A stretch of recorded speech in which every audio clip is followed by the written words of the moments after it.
Hey everyone, and welcome to this week's video, where this time I will be drawing Bakugo once again, but in the fantasy scene. In the intro, I'm guessing. I've watched. I haven't seen the scene actually, but I've seen it on Instagram. So I thought I would draw it since it looked actually pretty cool. So here we are. Right now I'm just doing the basic sketch. The past few days, when I'm drawing, I usually just go directly coloring over the sketch, but for a few of my recent drawings, not including this one, I do a proper line art on top of the sketch that I make. But previously, before I started doing proper line art, I thought that the sketch style looked cool, so I just stuck to that in this drawing. I didn't actually know the correct pose he was using in this scene because I haven't seen it when I'm watching the show, and I didn't have enough reference pictures because it was super hard to find. I was so lucky though that I could draw his hair in the first go, no trouble at all. I'm so happy about that, otherwise I would have been stuck on that forever. It would have taken so long.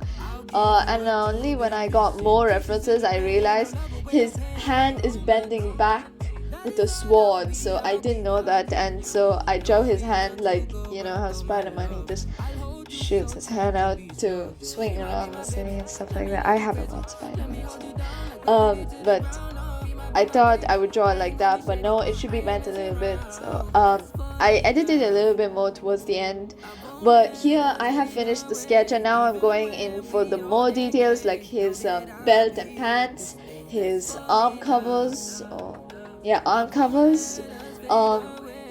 cloak, I mean the cape, and this fluffy thing on his neck, and necklaces. He has a lot of necklaces and earrings. I think I could have done better with the sword. I think I was just a little bit too lazy with that, so I didn't do anything for it, and once I colored it, it was already too late. And I realized this while I was drawing, that the aggression on his face wasn't enough. It didn't look like he was actually angry. It looked like he was more worried and concerned. So towards the end I changed that a little bit, and I think it turned out pretty well. Yeah, I had to redraw his mouth because once again it didn't look like it was showing that much aggression as I wanted it to.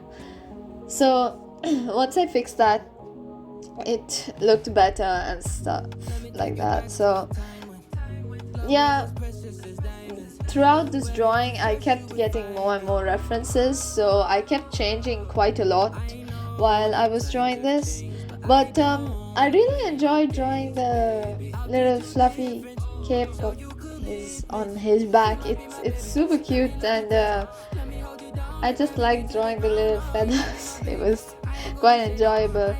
And for once, drawing the minor details also wasn't so bad because I could see them properly. So because I could see them properly, I was able to draw them in more detail.